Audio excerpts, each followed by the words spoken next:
Hello friends, नमस्कार। स्वागत है आपका स्किल बुक यूट्यूब चैनल के अंदर। तो चलिए आज के एमसीक्यूज़ हम स्टार्ट करते हैं। हमारे ये एमसीक्यूज़ रेफ्रिजरेशन सिस्टम पे बेस्ड हैं। तो चलिए आज का हमारा 161 क्वेश्चन आपके सामने है। तो इसका देखते हैं क्या है। How the level of heat in a substance is expressed. किसी पदार्थ में ऊष्मा का स्तर कैसे व्यक्त किया जाता है।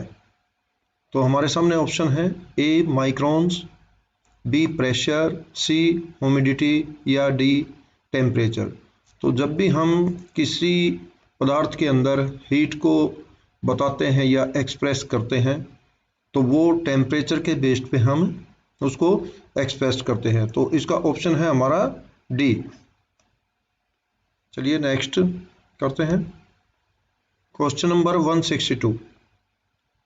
What is the part marked as x in tube bender. Tube bender में एक्स के रूप में चिन्हित भाग क्या है। तो सबको पता है कि ट्यूब बेंडर क्या होता है, जैसे नाम से ही पता है कि ये ट्यूब को बेंड करने के काम आता है। ये जो दिखा रखा है हिस्सा, ये आपको बताना है कि ये क्या चीज़ है। तो हमारे सामने ऑप्शन दे रखे हैं A operating lever, B degree of bands, C handle या डी क्लैंप। तो इसको देखने से जैसे इस पे कुछ ये स्केल बना रखी है, तो जो स्केल बनाते हैं तो वो डिग्री ऑफ बैंड्स है इसमें, कि कितना हमने किसी ट्यूब को मोड़ना है वो यहाँ पे इस पे शो करते हैं कि 45 डिग्री बेंड करना है, 90 डिग्री करना है। तो ये यहाँ पे दिखाया गया होता है। तो इसका ऑप्शन है B degree of bends. Next question 163। What is the energy of a body by virtue of its position. किसी शरीर की ऊर्जा उसकी स्थिति के आधार पर क्या है। तो शरीर के अंदर जो एनर्जी है वो अगर एक ही जगह कोई शरीर है वहाँ पे खड़ा, तो उसकी वो बेस बताना कि हमें क्या है। ए वाइंड एनर्जी कहलाएगा, या बी काइनेटिक एनर्जी, या सी पोटेंशियल एनर्जी, या डी इलेक्ट्रिकल एनर्जी। तो वो जो एक जगह खड़ा हुआ है इंसान, तो वो ऊर्जा क्या कहलाएगी, पोटेंशियल एनर्जी, स्थितिज ऊर्जा। काइनेटिक होती है गतिज, जब चलते हैं कोई काम करती है तो वो गतिज ऊर्जा कहलाती है। और जो बॉडी खड़ी हुई है एक जगह पे और उसका जो दबाव बन रहा है तो वो पोटेंशियल एनर्जी कहलाती है। चलिए next question 164। What is the physical state of ammonia at condenser inlet in vapour absorption system. वाष्प अवशोषण प्रणाली में कंडेंसर इनलेट में अमोनिया की भौतिक स्थिति क्या होती है। जो हमारा एब्जॉर्प्शन सिस्टम है उसके अंदर हमें बताना है कि रेफ्रिजरेंट होता है जो अमोनिया उसके अंदर। तो कंडेंसर में जब वो अंदर जाती है अमोनिया, तो उस टाइम उसकी जो फिजिकल स्टेट है तो वो हमें बतानी है। वो क्या होगी। ऑप्शन हमारे सामने है ए सॉलिड होगी, बी लिक्विड में, या सी वेपर में, या डी सेमी सॉलिड। तो मेरे ख्याल से सबको पता होगा कि कंप्रेसर से बाहर निकलने के बाद रेफ्रिजरेंट की पोजीशन क्या होती है, वेपर फॉर्म में होती है। तो वेपर फॉर्म में है तो वेपर में ही वो क्या एंटर करेगा, कंडेंसर के अंदर। तो ऑप्शन इसमें दे रखा है हमारा option C vapours. 165। Which law is related to the constant PV at constant T। PV है यहाँ पे प्रेशर और वॉल्यूम, और कांस्टेंट T से है टेम्परेचर। तो स्थिर टेम्परेचर पर स्थिर प्रेशर और वॉल्यूम किस लॉ से संबंधित है। तो नीचे हमें लॉ दिखाए गए हैं ऑप्शन के अंदर। ऑप्शन ए में है बॉयल्स लॉ, बी में चार्ल्स लॉ, सी पास्कल्स लॉ, या डी रेनॉल्ड्स लॉ। तो हमें ये बताना है कि इसमें कौन सा लॉ काम करता है। तो यहाँ पे बॉयल्स लॉ काम करता है जब टेम्परेचर भी कांस्टेंट हो, प्रेशर भी कांस्टेंट हो और वॉल्यूम भी कांस्टेंट हो। तो वहाँ पे ऑप्शन ए बॉयल्स लॉ काम करता है। 166 which thermodynamic process the temperature is kept constant. किस थर्मोडायनामिक प्रक्रिया में तापमान स्थिर रखा जाता है। Option A isobaric process, B isothermal process, C constant volume process या डी कांस्टेंट प्रेशर प्रोसेस। तो ये इसमें ऑप्शन बी है हमारा, आइसोथर्मल प्रोसेस जो होता है उसके अंदर टेम्परेचर को कांस्टेंट रखा जाता है। यही अभी थोड़ी देर पहले क्वेश्चन था इससे पहले वाला ही कि उसमें तीनों चीज़ कांस्टेंट है, तो वो आइसोथर्मल प्रोसेस कहलाता है। आइसोबारिक प्रेशर में प्रेशर कांस्टेंट रहता है। चलिए तो नेक्स्ट क्वेश्चन करते हैं। 167 what is the equivalent absolute scale for centigrade. Centigrade के लिए बराबर निरपेक्ष पैमाना क्या है। ए केल्विन, बी सेल्सियस, सी रैंकिन, डी फ़ारेनहाइट। तो हमें बताना है कि इसमें जो सेंटीग्रेड की स्केल होती है तो दूसरी तरफ उसके बराबर कौन सी स्केल होती है। तो ए केल्विन की स्केल सेम उसी के पैमाने के काम करती है। चलिए नेक्स्ट क्वेश्चन है 168 which method is used to connect the swage joint in copper tubes. तांबे की ट्यूबों में स्वेज जॉइंट को जोड़ने के लिए किस विधि का उपयोग किया जाता है। तांबे की ट्यूब को हम जब जोड़ते हैं, आपस में जॉइंट करते हैं, तो वो कौन सा प्रोसेस इस्तेमाल करते हैं। A TIG welding, B silver brazing, C lead soldering, D fusion welding. तो हम सिल्वर ब्रेजिंग का इस्तेमाल करते हैं जब तांबे की दो ट्यूबों को आपस में ज्वाइंट करते हैं। तो ऑप्शन इसमें बी है।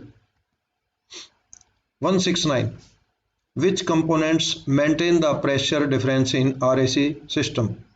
कौन सा घटक आरएसी प्रणाली में दाब अंतर को बनाए रखता है। तो आपको पता होगा कि इसमें प्रेशर जो डिफरेंस होता है वो कौन से घटक होते हैं, कौन से कंपोनेंट होते हैं आरएसी सिस्टम के अंदर जो हमारा रेफ्रिजरेशन सिस्टम है। तो ऑप्शन नीचे दे रखे हैं। A condenser and filter, B evaporator and motor, C receiver and condenser या D compressor and expansion device. जी हाँ, बिल्कुल सही है ये कि कंप्रेशर और एक्सपेंशन डिवाइस ही प्रेशर डिफरेंस बनाए रखते हैं। लो प्रेशर को कंप्रेसर क्या करता है, कंप्रेस करके हाई प्रेशर के अंदर बदलता है, और एक्सपेंशन डिवाइस क्या है, उसी बढ़ाए हुए प्रेशर को रिड्यूस करके कम करती है। तो इसमें ऑप्शन है हमारा डी, कंप्रेशर और एक्सपेंशन डिवाइस रेफ्रिजरेशन सिस्टम के अंदर इस प्रेशर डिफरेंस को मेंटेन करते हैं। चलिए 170 question, what is the top dead centre in reciprocating compressor cylinder. Reciprocating compressor cylinder में टॉप डेड सेंटर क्या होता है। रेसिप्रोकेटिंग कंप्रेसर सबने देख रखा होगा, उसके अंदर जो पिस्टन जिसके अंदर मूव करता है उसको हम सिलेंडर कहते हैं। तो हमें टॉप डेड सेंटर की पोजीशन बतानी है कि वो क्या होती है। A the piston moves down from the point of cylinder, कि सबसे टॉप के पोजीशन में पिस्टन नीचे की तरफ मूव करता है, या be the piston moves up from the point of cylinder, या पिस्टन नीचे से ऊपर की ओर मूव करता है, या see the piston stops in cylinder at bottom, या पिस्टन सिलेंडर के बॉटम में रुक जाता है, या D the piston starts in cylinder at bottom, या पिस्टन सिलेंडर में बीच से शुरू होता है या नीचे से शुरू होता है। तो ऑप्शन बताना है हमें इसमें कि टॉप डेड सेंटर पोजीशन क्या होती है। तो ए नंबर पे जो हमारा ऑप्शन है वो है हमारा the piston moves down from the point of cylinder, कि पिस्टन जो ऊपर से नीचे की तरफ मूव करता है उसको हम टॉप डेड सेंटर कहते हैं। Next question 171, which component controls the thermostat and defrost heater in frost free refrigerator? कौन सा कंपोनेंट फ्रोस्ट फ्री रेफ्रिजरेटर में थर्मोस्टेट और डिफ्रोस्ट हीटर को कंट्रोल करता है? अभी कुछ टाइम पहले ही हमने इस वीडियो में चर्चा की थी। इसमें A thermo heater, B defrost timer, या सी रिले, या डी OLP। तो डिफ्रोस्ट टाइमर दोनों चीजों को कंट्रोल करता है। ठीक है, तो इसका ऑप्शन है हमारा B defrost timer. 172, what is the advantage of using flux in brazing? Brazing में फ्लक्स का उपयोग करने का क्या फायदा है? फ्लक्स सुहागा जिसको हम कहते हैं, पाउडर सा होता है जो हम ब्रेजिंग करते वक्त इस्तेमाल करते हैं जिसका, तो उसका जो एडवांटेज है वो हमें बतानी है कि वो क्या फ़ायदा करती है। ओवर हीटिंग करती है क्या, या बी मेल्टिंग ट्यूब्स, या ट्यूब को पिघला देती है, या सी प्रिवेंट ऑक्सीडेशन, या डी केमिकल रिएक्शन। इसमें ऑप्शन हमारा सी है कि वो प्रिवेंट ऑक्सीडेशन। चलिए नेक्स्ट क्वेश्चन करते हैं 173, which compressor dome handles high pressure and high temperature vapour? कौन सा कंप्रेशर डोम में उच्च दाब और उच्च तापमान वाष्प संभालता है? ए सेमी हार्मेटिक रेसिप्रोकेटिंग कंप्रेशर, या be open type reciprocating compressor, या सी हार्मेटिक रेसिप्रोकेटिंग कंप्रेशर, या डी हार्मेटिक रोटरी कंप्रेशर। तो हमें बताना है कि डोम क्या होता है जिसके अंदर पूरा कंप्रेशर और मोटर उसके अंदर फिट होता है और उस डोम को चारों तरफ से वेल्ड कर देते हैं। तो हमें बताना है कि किस कंप्रेशर के अंदर वो डोम हाई प्रेशर को कंट्रोल करता है, यह सहन करता है। तो किसको करता है? देख रखा होगा सबने कंप्रेशर। तो ये कंप्रेशर है हमारा hermetic rotary compressor, option D hermetic rotary compressor. Question number 174, what is the absolute pressure of gas in a cylinder if gauge reads 135.3 psi?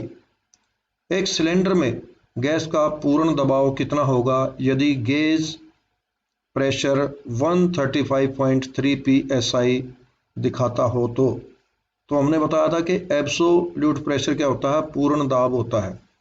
वो कैसे शो करते हैं कि गेज प्रेशर इंक्लूड प्लस में एटमॉस्फेरिक प्रेशर।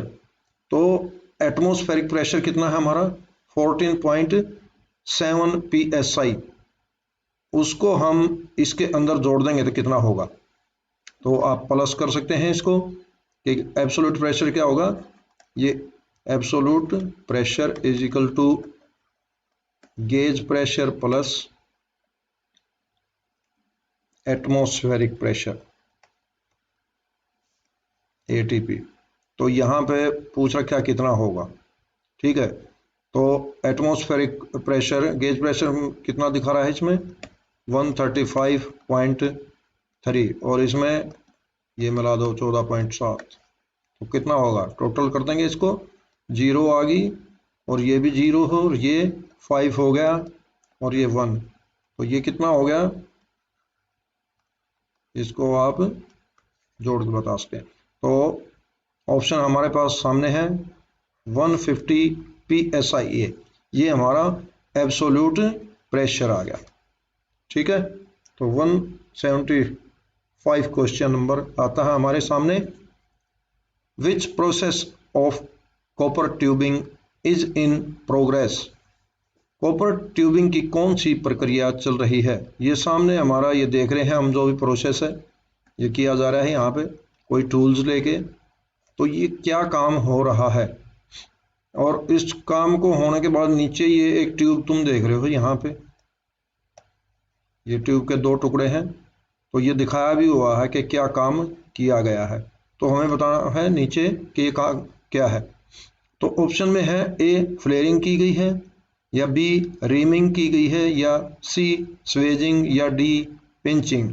तो जो ये हिस्सा आपस में एक दूसरे को जोड़ने के लिए करते हैं तो ये स्वेजिंग की गई है। ठीक है, तो स्वेजिंग का प्रोग्राम है कि जब हमें दो सेम डाया की ट्यूब्स को हम आपस में जोड़ते हैं तो उसके लिए स्वेजिंग करना पड़ता है। 176 which two components do the compressor function in vapor absorption system? Vapour absorption system के बारे में पढ़ा है सबने, तो उसके अंदर हमें बताना है कि कंप्रेसर का काम कौन से दो कंपोनेंट्स करते हैं, क्योंकि इसके वेपर एब्जॉर्प्शन सिस्टम के अंदर सबको पता है कि इसमें कंप्रेसर नहीं होता। तो जो कंप्रेसर काम करता है प्रेशर डिफरेंस का, तो इसके अंदर कौन सी चीज है जो ये काम करती है? तो नीचे ऑप्शन दिए गए हैं हमारे, ए जनरेटर एंड एब्जॉर्बर, या बी जनरेटर एंड सेपरेटर, या सी जनरेटर एंड कंडेंसर, या डी जनरेटर एंड एवपोरेटर। तो हमारा इसका जवाब होगा option A generator and absorber. वो हमारा कंप्रेसर का काम करते हैं वेपर एब्जॉर्प्शन सिस्टम के अंदर। चलिए नेक्स्ट क्वेश्चन 177।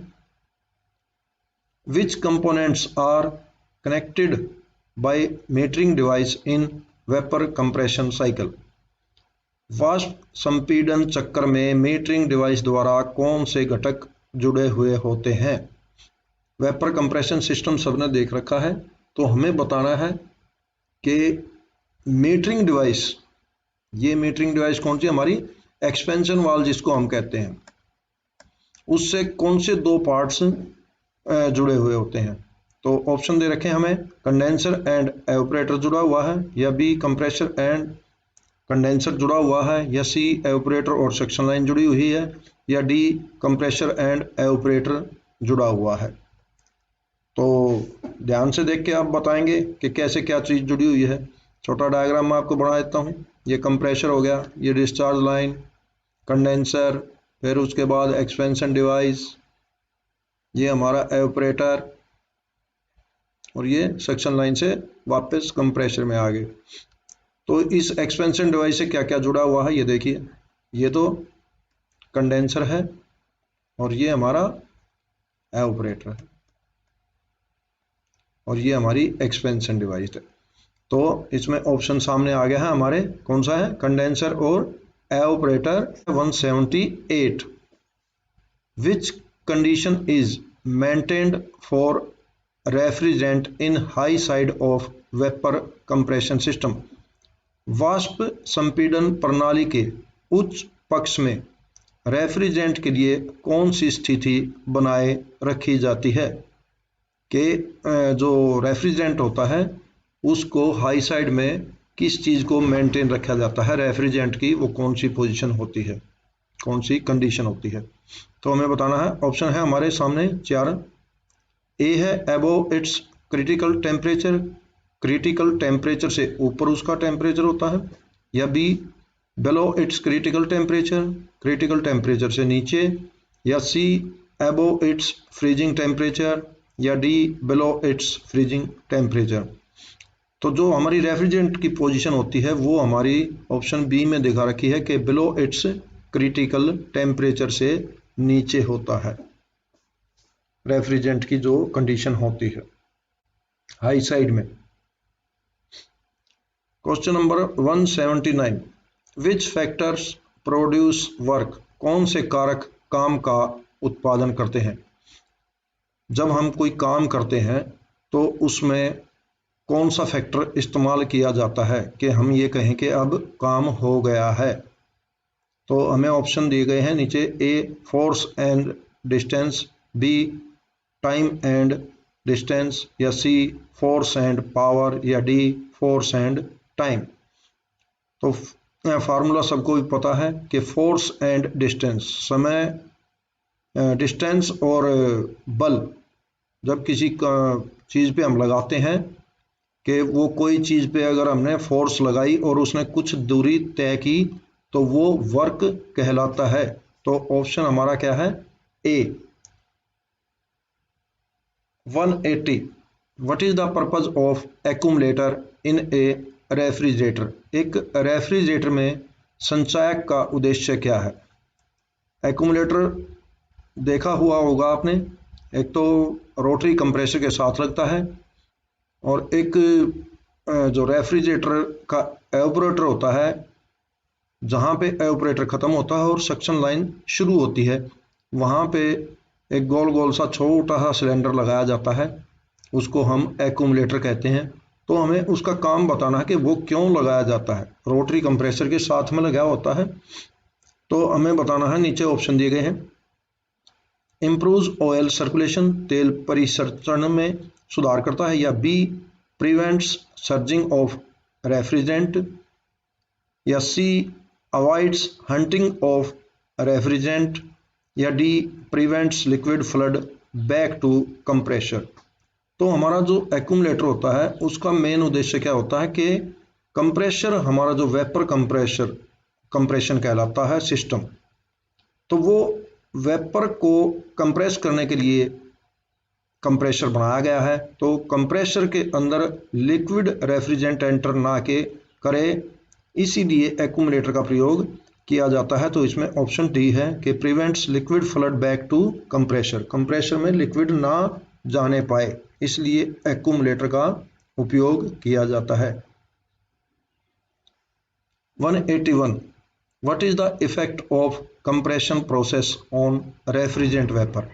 रेफ्रिजरेंट वाष्प पर संपीड़न प्रक्रिया का प्रभाव क्या है। ऑप्शन हमारे सामने है, एक heat the vapour below saturation, या B cool the vapour above saturation, या C increase the pressure and temperature, या D decrease the pressure and temperature. तो कंप्रेसर हमारा क्या काम करता है रेफ्रिजरेंट वेपर के साथ, वो प्रेशर और टेम्परेचर को बढ़ाता है। क्या करेगा, तो इसका ऑप्शन है हमारा C, increase the pressure and temperature. Compressor इसीलिए लगाया गया है वेपर कंप्रेशन सिस्टम के अंदर। 182 question number, which is the hydrocarbon refrigerant. Hydrocarbon refrigerant कौन सा है। नीचे रेफ्रिजरेंट, 4 रेफ्रिजरेंट के नाम लिखे गए हैं। आर डिनोट करता है रेफ्रिजरेंट को, जैसे R12 है, R123 है, या R500 है, या R600A है। तो इसमें हाइड्रोकार्बन रेफ्रिजरेंट हमारा डी पे है 600A। ये हाइड्रोकार्बन जो ज्वलनशील गैस होती है वो क्या होती है, हाइड्रोकार्बन है। तो यहाँ पे R600A रेफ्रिजरेंट है जो हाइड्रोकार्बन रेफ्रिजरेंट है। 183, which refrigerant property is desirable for vapour compression system. VC का मतलब है वेपर कंप्रेशन और सिस्टम है ये। VC प्रणाली के लिए कौन सा रेफ्रिजरेंट गुण वांछनीय है। ए लो बॉइलिंग पॉइंट, या बी कोरोजिव टू मेटल्स, या सी लो लेटेंट हीट वैल्यू, या डी लो डाई इलेक्ट्रिक स्ट्रेंथ। तो हमें बताना है कि कौन सा रेफ्रिजरेंट सबसे ज़्यादा ज़रूरी है कि वो रेफ्रिजरेंट में होनी चाहिए वो properties.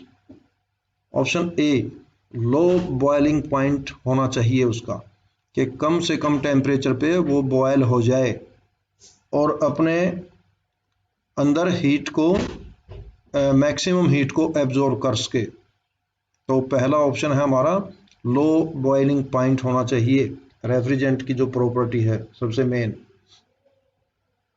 184, what is the component used in liquid line of refrigerator. नीचे ये एक कंपोनेंट दिखाया गया है, तो रेफ्रिजरेटर के अंदर इसका इस्तेमाल किया जाता है लिक्विड लाइन में, तो हमें इसका नाम बताना है कि ये क्या है। देखने से आपको पता ही चल गया होगा, फिर भी ऑप्शन हम नीचे देख देते हैं। ए कंप्रेशर है, बी कंडेंसर है, या सी एवापोरेटर, या डी फिल्टर ड्रायर। बिल्कुल सही, ये फिल्टर ड्रायर है, डी। फिल्टर ड्रायर का काम क्या है कि लिक्विड रेफ्रिजरेंट जो आगे एक्सपेंशन डिवाइस में जाता है उसके अंदर कोई अशुद्धि वगैरह ना आ जाए, या कोई नमी हो किसी वजह से रह जाए सिस्टम में, तो उसको नमी को अपने अंदर ये एब्जॉर्ब कर लेता है। और जो इसके अंदर छलनी लगी हुई होती है, यहाँ पे ये स्ट्रेनर है जहाँ ये एरो मार्क दिखा रखा है, एरो मार्क है कि ये साइड आगे जा रही है, कहाँ पे, एक्सपेंशन डिवाइस की तरफ, और दूसरा हिस्सा ये कंडेंसर की तरफ से आ रहा है। तो ये स्ट्रेनर है जहाँ पे एरो मार्क दिखाया गया है, और इसके चारों तरफ ये बाकी सिलिका जेल है जो ड्राइंग एजेंट होता है, नमी को सोखने वाला पदार्थ। तो ये फिल्टर ड्रायर है। चलिए next question 185, which type of compressor is used as a vacuum pump. किस प्रकार के कंप्रेसर का उपयोग वैक्यूम पंप के रूप में किया जाता है। नीचे ऑप्शन दिए गए हैं, ए रेसिप्रोकेटिंग कंप्रेसर, या बी सेंट्रीफ्यूगल कंप्रेसर, या सी रोटरी कंप्रेसर, या डी स्क्रोल। तो हम वैक्यूम पंप के लिए अगर कोई कंप्रेसर इस्तेमाल करते हैं तो वो हमारा क्या होता है, रोटरी कंप्रेसर होता है। इसकी वैक्यूम करने की क्षमता बड़ी अच्छी होती है, इसलिए रोटरी कंप्रेसर का हम इस्तेमाल करते हैं। 186, what is the full form of the relay PTC. जो पीटीसी रिले हम बार बार नाम लेते हैं कि पीटीसी रिले लेके आओ रेफ्रिजरेटर के अंदर लगानी है, तो उसकी फुल फॉर्म क्या है वो बताना है हमने कि पीटीसी ये किस चीज़ के बारे में बताता है। तो इसमें ऑप्शन दे रखे हैं, ए पॉजिटिव टेम्परेचर कोएफिशिएंट रिले, या be permanent temperature control relay, या सी पोलर टर्मिनल चेकिंग रिले, या डी पॉजिटिव टर्मिनल सर्किट। तो पीटीसी रिले के अंदर जो ये स्टैंड करता है, ये एब्रीविएशन जो दे रखी है हमारी, तो ये स्टैंड करता है ऑप्शन ए कि पॉजिटिव टेम्परेचर कोएफिशिएंट रिले। हम उसको कहते हैं कि जब टेम्परेचर बढ़ जाता है उसके अंदर एक सिक्का सा होता है, तो वो स्टार्टिंग वाइंडिंग को रनिंग वाइंडिंग से अलग कर देता है। टेम्परेचर कम होगा तो कनेक्ट हो जाएंगे, अगर टेम्परेचर ज़्यादा होगा तो वो रेजिस्टेंस बढ़ा देगा और उसके अंदर से करंट को फ्लो नहीं होने देता। चलिए 187, which refrigerant blend is highly flammable. कौन सा रेफ्रिजरेंट ब्लेंड अत्यधिक ज्वलनशील होता है। ऑप्शन है, ए HCFC हाइड्रोक्लोरोफ्लोरोकार्बन, या बी HFC हाइड्रोफ्लोरोकार्बन, या सी क्लोरोफ्लोरोकार्बन, या डी हाइड्रोकार्बन। तो अभी कुछ देर पहले ही हमने एक क्वेश्चन किया था जिसमें बताया था कि ये ज्वलनशील होता है, ठीक है। तो डी ऑप्शन है हमारा इसमें, हाइड्रोकार्बन ब्लेंड जो गैस होती है वो ज्वलनशील होती है, दो गैसों का मिश्रण होता है इसके अंदर। चलिए नेक्स्ट क्वेश्चन है 188, which part of the refrigerator cools the liquid refrigerant in capillary tube. Refrigerator का कौन सा हिस्सा कैपिलरी ट्यूब में तरल रेफ्रिजरेंट को ठंडा करता है। ठंडा करने से मतलब है कि उसकी मैक्सिमम हीट को बाहर निकालना, कि जैसे हमारे पास से ये कैपिलरी है, तो ये कैपिलरी एवापोरेटर में जाती है, तो इसमें जो लिक्विड जाता है तो उसको ठंडा करने के लिए हम क्या करते हैं, हीट एक्सचेंजर का इस्तेमाल कर देते हैं, कि एक साथ में ट्यूब होती ही, तो वो हमें बतानी है कि कौन सी ट्यूब है इसके साथ में। तो वो बतानी है कि डिस्चार्ज लाइन है, या बी सक्शन लाइन है, या सी कंडेंसर है, या डी एवापोरेटर है। तो ऑप्शन देखिए, बिल्कुल सही बात है कि इसमें ऑप्शन बी है कि सक्शन लाइन के साथ हम कैपिलरी ट्यूब को जो के रखते हैं इस टाइप से इसके ऊपर, तो ये हीट एक्सचेंजर का काम करती है। और लिक्विड लाइन के आगे जो लिक्विड कैपिलरी के थ्रू एवापोरेटर के अंदर जा रहा है वो अपनी मैक्सिमम हीट ट्रांसफर कर देता है। ठीक है, तो वो सक्शन लाइन के साथ हम इसको हीट एक्सचेंजर बना देते हैं।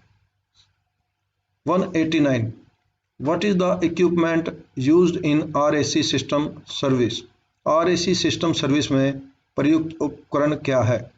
नीचे देख के बताओ कि ये कौन सा कंपोनेंट है। ये पूरा का पूरा बताना, ये नहीं कि एक एरो लगा दिया है। तो ये जो नीचे दिखा रखा है इक्विपमेंट, ये बताना है कि ये क्या है। तो ऑप्शन नीचे दे रखे हैं, ऑयल पंप है, या बी कंडेंसर है, या सी वैक्यूम पंप है, या डी एयर कंप्रेशर है। बिल्कुल सही जवाब है इसका कि ये सी ऑप्शन वैक्यूम पंप है, जिससे हम सिस्टम को वैक्यूम करते हैं। Which terminals are momentarily shorted to start the compressor motor without relay.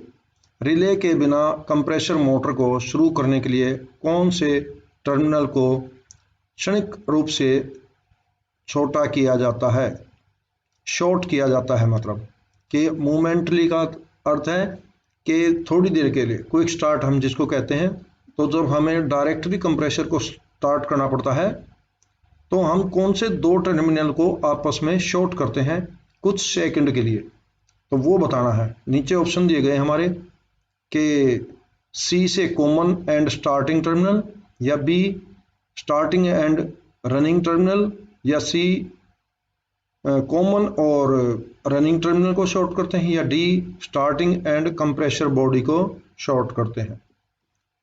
तो बिल्कुल सही बात है कि इसमें ऑप्शन बी है हमारा कि स्टार्टिंग और रनिंग टर्मिनल को कुछ पल के लिए, कुछ सेकंड के लिए हम आपस में शॉर्ट कर देते हैं और उसको हटा देते हैं, जिससे कंप्रेशर डायरेक्ट स्टार्ट हो जाता है।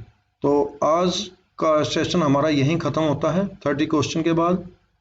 अब नेक्स्ट उसमें मिलेंगे फिर हम इससे आगे। तब तक के लिए देखते रहिए हमारा स्किल बुक यूट्यूब चैनल। नमस्कार दोस्तों।